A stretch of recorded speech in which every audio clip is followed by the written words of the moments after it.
Lester, good evening. Florida's governor estimates that about 25,000 people have already evacuated the Keys. Authorities further north are planning to close schools and open shelters. And there are now emergency declarations in 4 states, Florida, Georgia, and the Carolinas.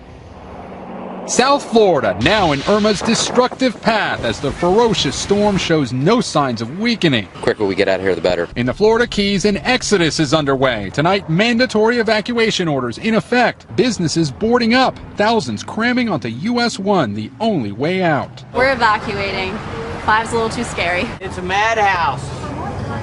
I don't want to run out of gas on the road. GasBuddy.com reports that at least a quarter of stations in the Miami-Fort Lauderdale area are out. Keith Croft is on the hunt for fuel. Hope for the best, prepare for the worst. Irma's new track has it threatening not just Florida, but Georgia, where they're sandbagging in Savannah. The Atlanta Motor Speedway opening its campgrounds for Irma's evacuees. In North Carolina, the National Guard is on the move. We are urging all people in North Carolina to be prepared for the impacts of Hurricane Irma. Like previous monster storms Hugo, Floyd, and Ivan, Irma is what's known as a classic Cape Verde hurricane formed off the west coast of Africa. They're typically among the most intense.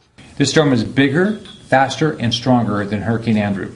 Andrew sliced through South Florida and Louisiana 25 years ago, killing dozens, damaging 125,000 homes, and causing more than $25 billion in damage. With airlines canceling flights later this week and prices skyrocketing. Here we are in a little Sprinter RV, headed down to Fort Myers, Florida. The Pryor family borrowed an RV and drove 16 hours overnight from Richmond, Virginia to Fort Myers to rescue 93-year-old Grandma Janet and her friend Beverly. And they're in. Tonight, they're among the millions desperately trying to escape the most powerful Atlantic storm in memory. Gabe Gutierrez, NBC News, Key Largo, Florida. Hey, NBC News fans, thanks for checking out our YouTube channel. Subscribe by clicking on that button down here and click on any of the videos over here to watch the latest interviews, show highlights, and digital exclusives. Thanks for watching. Hey guys, this is SteveWolbach, your friendly public adjuster. Today we're bringing a little bit of information. You got to see a clip of what's going on down there from Florida.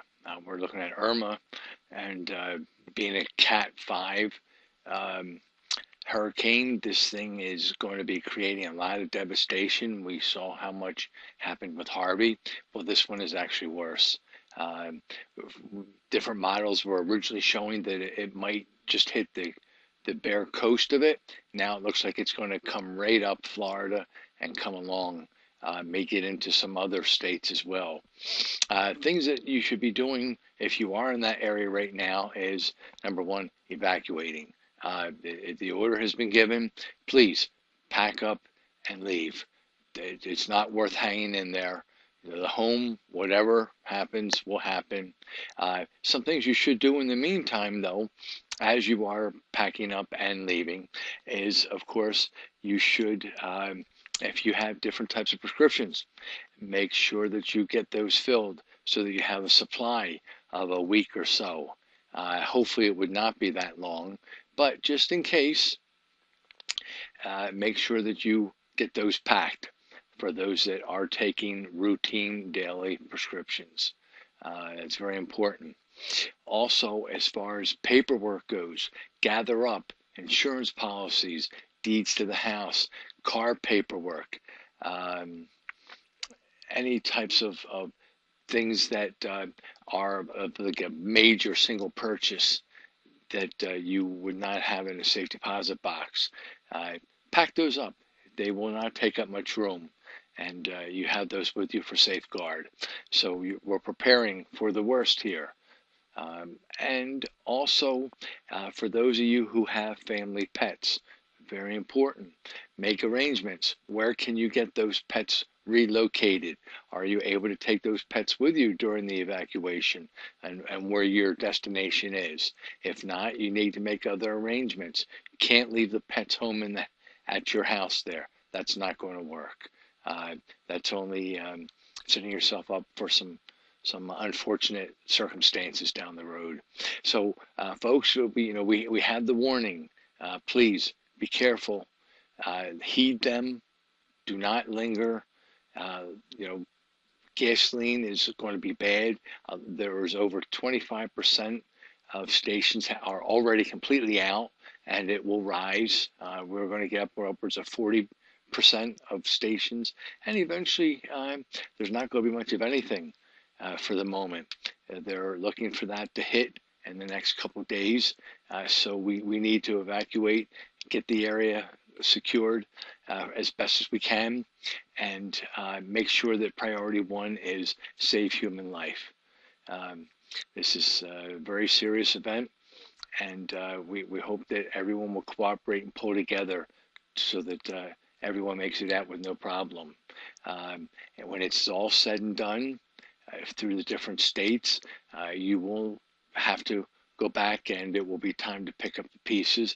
And at that point, there is where you should be looking to engage the services of somebody like a public adjuster to help you to make sure that you are going to be treated fairly from the insurance company. Historically, that is not the case. You do need help. When the insurance adjuster is out there, he is representing the insurance company. Who is representing you? Do you want to try that, or would you like to get a professional that does this on a regular basis to make sure that you get everything that your policy limits would normally pay out? Guys, I hope that you'll be safe. I hope that you'll listen to this. Please pass this on. We are still going to be going out to Texas. There's no question about that. That's going to happen in October. So anybody that may have some relatives, or if you're out there and you do see this, please, if you want to contact me and let me know, we'll make sure that we can help you every way we can. I appreciate you watching this, and be safe. God bless you.